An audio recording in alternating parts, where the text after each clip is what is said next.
तो 5 मिनट का ब्रेक। जी सर। सब लोग सुसु करके आओ। इतना कल ही बताया था ना। हाँ। उसमें पूरा साधना तो करना पड़ेगी, ये खाली लेक्चर है आपके लिए। अब इन चीजों को जानना है तो आपको उसमें उतरना पड़ेगा, और इन चीजों को भी नहीं जानना है और आपको पहुंचना है वहां तक, स्थित होना है अपने स्वरूप में, तो भक्ति मार्ग है। क्योंकि ये सारे मार्ग आगे जाके मिल जाते हैं। प्रेम मार्ग है, भक्ति मार्ग है, ज्ञान मार्ग है। अभी अब ज्ञान के द्वारा उसको समझ रहे हैं, भक्ति के द्वारा, समर्पण के द्वारा समझेंगे तो आप झुकना सीख जाओगे। उसको कहते हैं कॉम्प्रोमाइज। झुक जाना मतलब है राजी हो जाना, कॉम्प्रोमाइज कर लेना, जबरदस्ती नहीं है उसमें, आप राजी हो गए खुद से उसके लिए। और फिर 12 के बाद में फिर वही चेतना नीचे आना चालू होती है। तो जो रात्रि जागरण करते हैं या वो क्या बोलते हैं, देवी का पाठ बिठाते हैं, रात्रि जागरण, तो फिर जो है उधर 12 के बाद में फिर रस आता है, मजा आता है गाने बजाने में। चेतना धीरे धीरे धीरे नीचे आती है, हृदय में आती है, फिर मणिपुर में आती है। तो जो स्टूडेंट लाइफ में रहे, कॉलेज लाइफ में, जिन्होंने स्कूल लाइफ में रात में जग करके पढ़ाई की है, तो फिर उधर 3 बजे भूख लगती है, 2:30-3 बजे। और 2:30-3 बजे भूख लगने का कारण क्या है, वो चेतना आ जाती है मणिपुर में। और अगर आपको ब्रह्मचर्य व्रत का पालन करना है या ब्रह्मचारी बनना है तो कहा जाता है कि 3 बजे उठ जाओ। क्यों उठ जाओ? क्योंकि फिर चेतना स्वादिष्ठान में चली जाती है, फिर आपको काम वासना से रिलेटेड आपको स्वप्न आते हैं, और फिर जो उसको क्या बोलते हैं, स्वप्न दोष वगैरह की जो समस्याएं होती है वो फिर उसी समय होती है। तो कहते हैं आप उस समय उठ जाओ, शीतल जल से स्नान करो, एक्सरसाइज करो, ध्यान प्राणायाम करो, और फिर चेतना आ जाती है मूलाधार में। तो कितनी भी आप गहरी नींद में हो, जब चेतना स्वादिष्ठान में होती है तो उस समय आपको यूरिन करने के लिए आप उठते ही हो बिस्तर से। जब ब्लेडर फुल होता है तो फिर आपको सपना कैसा आ रहा है, कहीं पे आप मूत्रालय में हो, आप सुसु के लिए जगह ढूंढ रहे हो, आपको सुसु करने को नहीं मिल रहा है, ऐसे ही सब सपने आएंगे आपको। फिर आप कच्ची नींद में से फिर उठ जाते हो, फिर देखते हो कि अरे सच में सुसु आई है, इसलिए ऐसे सपने आ रहे हैं। फिर जाके आप यूरिन पास करते हो, पानी वानी पीते हो, फिर सो जाते हो वापस। तो सोना नहीं चाहिए। इस समय में ही गैस ज्यादा बनती है, मणिपुर और स्वादिष्ठान के समय जो एनर्जी होती है। और उसी समय आप देखोगे तो जो हार्ट अटैक जितने भी आते हैं ना, लोगों को अटैक आते हैं, वो यही समय है, क्योंकि गैस बनती है और वो ऊपर की तरफ चढ़ जाती है, वो दबाव डालती है और अटैक आ जाता है। तो आपको हार्ट अटैक से अगर बचना है, ब्रह्मचारी बनना है, तो 3 बजे उठना सीखो। 3 बजे उठो, शीतल जल पियो, स्नान करो, फ्रेश हो, ब्रश व्रश करो, अपना योग ध्यान करो। आलसी आ रही है तो बिस्तर छोड़ दो। तो थोड़ी देर, कितना टाइम लगता है, 2-3 मिनट में तो आलसी भाग जाती है। अब आप ही आलसी को दोस्ती करके उसको बिठा के रखोगे, तो आपको कोई जरूरी काम हो और आपके घर कोई मेहमान आए तो आप उसको बोल देते हो ना, जरूरी काम है, हम बाद में मिले, तो चलेगा क्या? तो वो क्या जबरदस्ती बैठेगा आपके घर में? अब आलसी से दोस्ती करो और जरूरी काम है, और फिर आप मुझे आके बहाना बनाते हो कि गुरुजी आलसी आ जाती है इसलिए ये नहीं होता है। तो आपने आलसी को जरूरी समझा है और बाकी चीजों को आपने गैर जरूरी समझा। भाई आप कहीं जा रहे हो, लॉक लगा रहे हो, और कोई इंपॉर्टेंट व्यक्ति आ गया तो आप रुक जाते हो 10 मिनट। लेकिन अगर आप दूसरे देश प्रवास कर रहे हो, ताला लगा रहे हो, तब आप रुकते हो क्या? तब आप बोलते आप बिना फोन किए आ गए, बिना आप बताए कैसे आ गए, देखो हमारी तो फ्लाइट है अब 4 घंटे के बाद में। वो कितनी भी दूर से मेहमान आया हो तो आप सॉरी बोल देते हो। आप अपनी टिकट कैंसिल कराओगे क्या? नहीं कराओगे। ऐसे बनो। सुबह कितनी भी आलसी आती है तो उसको ये बताना सीखो कि फ्लाइट का टिकट है, बहुत जरूरी काम है। तो फिर वो आलसी वाले की ठीक है मैं बाद में आती हूँ। तो वो कब आएगी? खाना खाने के बाद दोपहर में आएगी 1-1:30 बजे। हाँ, फिर उसको बोलो ठीक है बैठते हैं 15 मिनट अपन। मैं दुश्मनी करने को थोड़ी बोल रहा हूँ किसी से, सबसे दोस्ती रखो, सबसे प्यार करो। तो वो आलसी से दुश्मनी मत करो, आलसी से भी प्यार करो, लेकिन 3 बजे उसको कहना कि अभी जरूरी काम है, हम मिलते हैं ना बाद में। फिर बोला दोपहर में 1:30 बजे आ जाना, जब आप खाना वाना खा लोगे तब आलसी को कहना आ जाओ, 15 मिनट बैठ के हम बात करते हैं। तो 15 मिनट उसको लेके सो जाओ, कोई दिक्कत नहीं है। एक भी चीज कम हो गई ना तो आपका जीवन गड़बड़ हो जाएगा। योगी किसी भी चीज का विरोध नहीं करता है। अगर आपकी पॉटी बंद कर दी तो क्या होगा? हर चीज अपने समय पे अच्छी लगती है। तो ना कुछ पुण्य है, ना कुछ पाप है, ना कुछ सही है, ना कुछ गलत है, सब अपने समय पर है तो सब सही है। कांटे खेत खलियान की बागड़ में अच्छे लगते हैं, फूल गमले में अच्छे लगते हैं। फसल जो है खेत के अंदर होना चाहिए, और कांटे की बागड़ कि आप गेहूं की फसल बॉर्डर पे लगाओगे और अंदर कांटे उगाओगे। विरोधी चीजें करोगे तो सब उल्टा पुल्टा हो। इन चीजों को समझो। कोई भी चीज का निषेध नहीं है, और कोई भी चीज से चिपको मत। अब 3 बजे से ध्यान करने बैठ गए, अब गृहस्थ जीवन है आपका, नौकरी करते हो, बच्चे हैं आपके, 3 बजे से बैठ गए और बैठे ही हैं। अब बच्चा उठ गया है, अब स्कूल का टाइम है, तो भी आप ध्यान में ही बैठे हो। आपको रोज समय दिया है ना, उतना समय करो।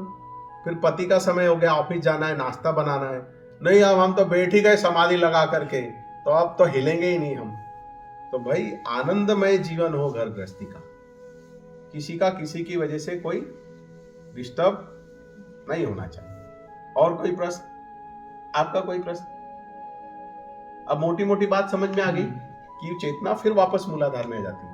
अब निश्चित मात्रा में सबकी कुंडलनी जागी है। अब इस पर जो काम करते हैं, योग क्या है, आध्यात्म क्या है, इस पर काम करता है। इसको कोई जगाता वगाता नहीं है।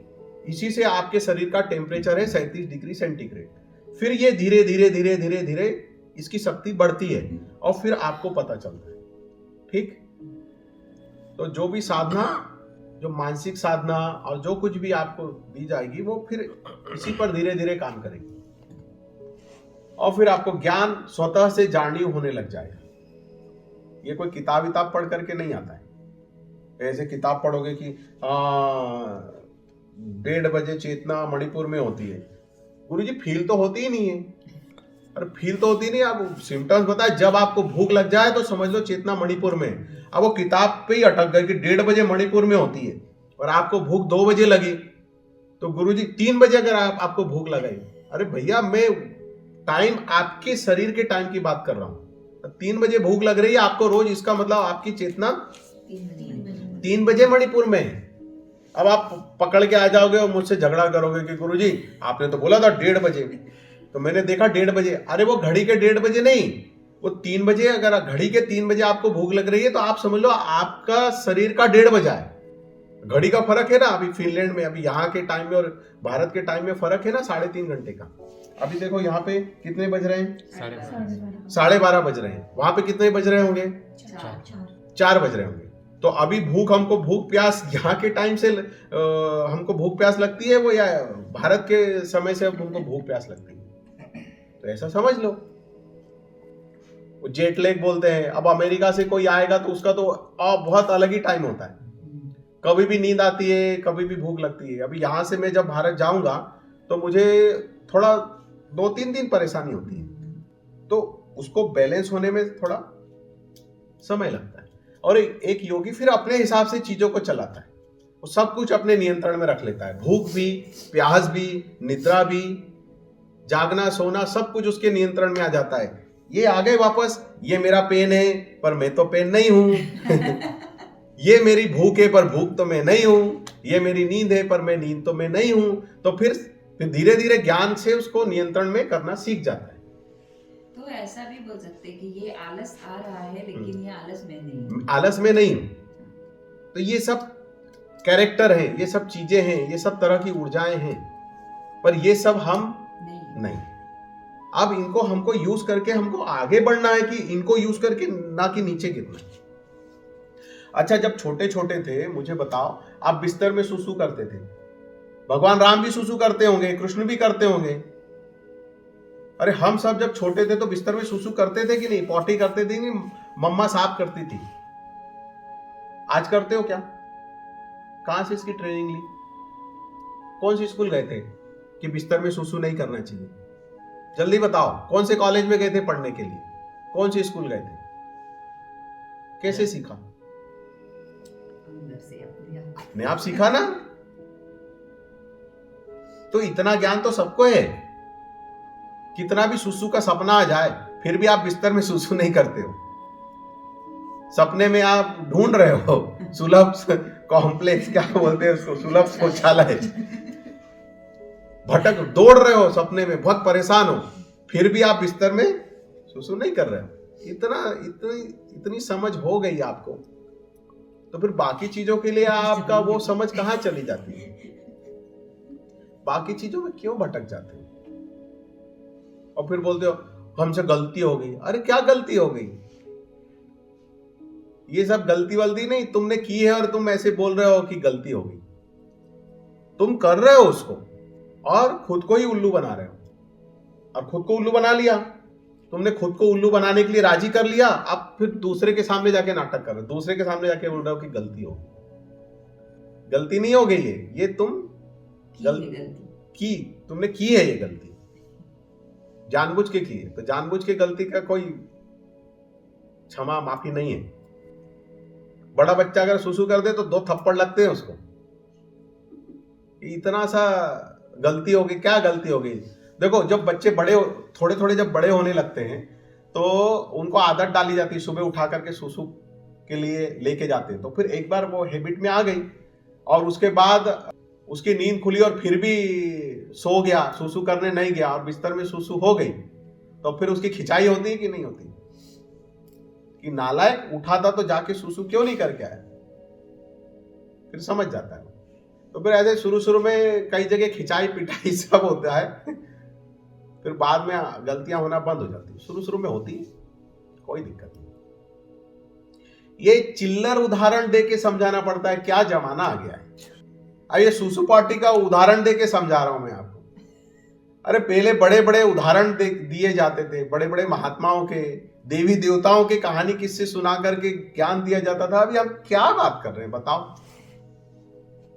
कितना हमारा सोच का स्तर कितना गिर गया है कि अब वहां से समझा रहे हैं, ऐसे उदाहरण दे रहे हैं, तब हाँ समझ में आ रही है कि हाँ ये बात सही है।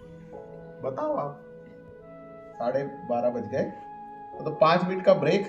जी सर। सब लोग सुसु करके आओ। इतना